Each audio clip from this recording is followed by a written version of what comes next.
Je dis, l'économie gabonaise dans les années 70-80 était très orientée sur le pétrole. Quelques années plus tard, le chef d'État donc défunt, Omar Bongo, a décidé de diversifier l'économie. À sa mort, le président Ali Venant décide d'orienter l'économie sur 3 piliers fondamentaux. Le Gabon des services, le Gabon vert et le Gabon industriel. Nous nous insérons dans la filière Gabon vert pour la partie café-cacao. Quel est l'objectif de la CESTAB? Premier volet. L'État a mis en place certaines plantations, a créé des plantations. Il faudrait que l'État redistribue les plantations à des planteurs, à des Gabonais qui veulent en devenir propriétaires, sous des conditions bien sûr qui seront définies. Ça c'est le premier point. C'est une redistribution du foncier donc. Redistribution du foncier. Deuxième chose sur les planteurs. Comme vous le savez, les planteurs sont vieillissants. Donc, formation des jeunes planteurs aux nouvelles technologies dont ils doivent s'approprier. Petit sous-point de ce problème des planteurs, l'intégration des femmes dans la culture du café et du cacao. Parce qu'on a constaté que les femmes, ça donne souvent à la banane, au verger. Mais là, nous voulons l'intégrer également dans la filière café-cacao. Troisième point. Est-ce que les femmes pourront être propriétaires de terres à ce moment-là? Les planteurs, ce que j'entends, c'est tout le monde. Ceux qui peuvent devenir propriétaires le feront savoir. Et l'État distribuera aussi bien aux femmes qu'aux hommes. Troisième chose, bien sûr, le prix d'achat du café. Si on doit faire que ma plantation devienne mon moyen de vivre et d'élever mes enfants, il faut que le prix soit attractif. D'où l'importance de la CESTAB de voir avec le gouvernement, donc son ministère de tutelle qui est le ministère de l'économie et du travail et du développement durable en plus. Vous voyez? Donc de voir comment l'État peut subventionner le prix, un prix attractif pour susciter beaucoup de gens à revenir à la terre. Ça c'est un point important. Le quatrième point que je vois, bien sûr, c'est le transfert de technologie.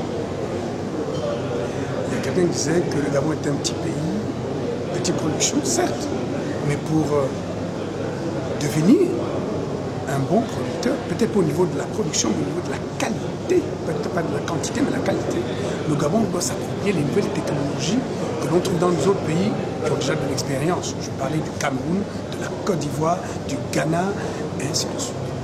Donc nous, la CESTAB, nous sommes tenus, obligés de nous accrocher, de nous arrimer à cette locomotive de nouvelles technologies. Et quel en est-il des financements, l'accès au financement, que ce soit l'investissement, pas nécessairement pour les femmes, mais l'accès au financement de façon financement agricole? L'État a tellement de contraintes, tant sur le plan social, sur le plan des infrastructures, que les institutions comme les nôtres se doivent d'essayer de voir les institutions financières pour, n'est-ce pas, nous aider à développer la filière. Banque africaine de développement, l'AFD, la Banque peut-être islamique de développement, toutes ces institutions financières, la Faxil Bank, toutes ces institutions financières doivent nous aider en termes de partenariat pour nous aider à développer la filière. Parce que la recherche demande beaucoup d'argent. Et nous ne pouvons pas scinder la recherche au développement. La recherche va nous permettre d'accéder à des nouvelles technologies, des nouveaux engrais, des nouveaux pesticides, une nouvelle technologie de phytosanitaire qui permettrait effectivement d'avoir café et cacao de qualité. Nous sommes tenus,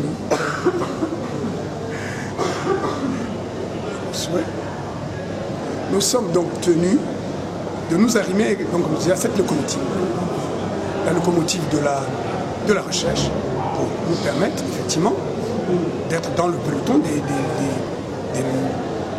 meilleurs producteurs de café. Un petit aspect sur le pétrole. La caisse stable au niveau du pétrole, c'est juste la péréquation et la stabilisation du prix. Pas leur vente, ni l'organisation du secteur pétrolier.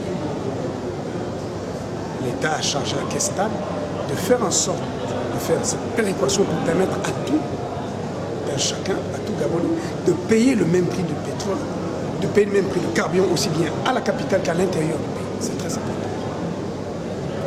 Également sur la stabilisation des prix. Parce que s'il y a des fluctuations au niveau international, nous ne pouvons pas suivre, ni le Gabonais moyen ne pouvait pas suivre, de payer cette fluctuation. Donc l'État prend en charge à travers la caisse cette petit gap pour que les prix soient stables. Voilà grosso modo, n'est-ce pas, le rôle de la caisse en matière d'hydrocarbures. Est-ce que la caisse a les moyens financiers pour faire effectivement ce grand développement du café et du cacao? La caisse doit se donner des moyens.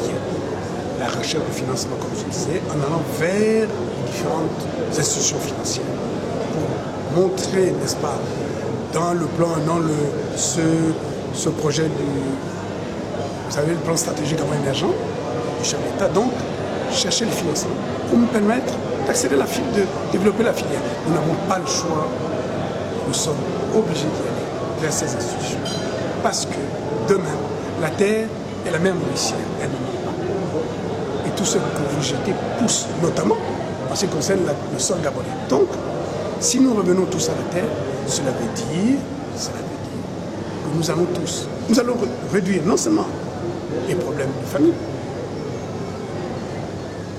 réduire la pauvreté et par conséquent élever notre indice de développement humain.